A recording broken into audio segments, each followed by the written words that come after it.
അപ്പം നമുക്ക് ഷെർണയുടെ make over വീഡിയോയിലേക്ക് പോകാം. ഞാൻ ഗായത്രി നായർ, അമ്മ അംബിക രമേശ് ഇപ്പം ഇവിടെ എത്തും. എന്തായിരുന്നു ഷെർണയുടെ റിക്വയർമെന്റ്? എന്തായിരുന്നു നമ്മുടെ വ്യൂവേഴ്സും കൂടെ കേൾക്കട്ടെ.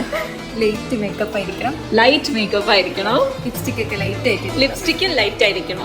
ഇത്രയൊക്കെയാണ്. ഓക്കെ, വേറെ ഒരു സജഷനും ഇല്ല തലമുടിയിലായാലും ഒന്നിലും? അതൊക്കെ ചേച്ചി എൻ്റെ ഹെയറിന് ബേസിനനുസരിച്ച് സെറ്റ് ചെയ്തത്. ഓക്കെ,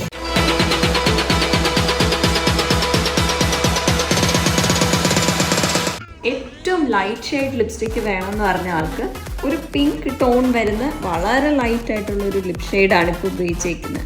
ആദ്യത്തെ റിക്വയർമെൻ്റ് ആയിരുന്നു. ലിപ്സും ഡാർക്ക് ആകരുത്, പിന്നെ മേക്കപ്പ് ലൗഡ് ആകരുതില്ല.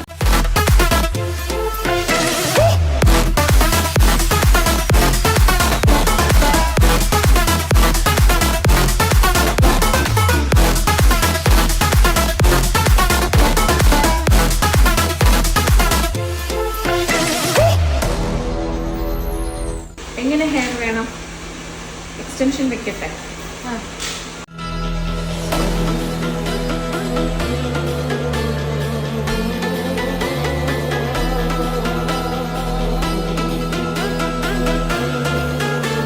അങ്ങനെ നല്ല നീറ്റായിട്ട് കേൾ ചെയ്തതേ, എൻ്റെ ഒക്കെ കേൾ ചെയ്തിട്ടേക്ക് അതിൽ നല്ല പ്രോപ്പറായിട്ട് സ്പ്രേ ചെയ്ത് സെറ്റ് ചെയ്തില്ലാന്നുണ്ടെങ്കിൽ ഉണ്ടല്ലോ നമ്മളെ ഇവിടുത്തെ ഹ്യൂമിഡിറ്റി ഇല്ല, ആ കേൾസ് അങ്ങോട്ട് അഴിഞ്ഞു പോകും, പിന്നെ ഭംഗി കാണത്തില്ല. പല തവണയായിട്ടാണ് സ്പ്രേ ചെയ്യുന്നത്.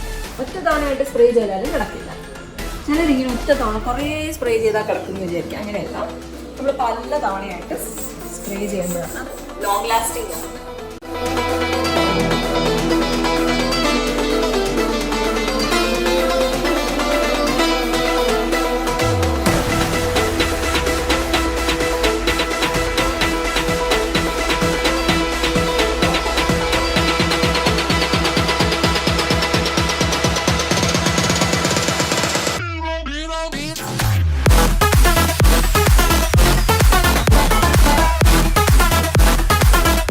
റെഡ് ആൻഡ് ഗോൾഡൻ കോമ്പിനേഷൻ ഏറ്റവും ബ്യൂട്ടിഫുൾ കോമ്പിനേഷനാണ്. അതാണല്ലോ ബ്രൈഡൽ സാരീസും എല്ലാം.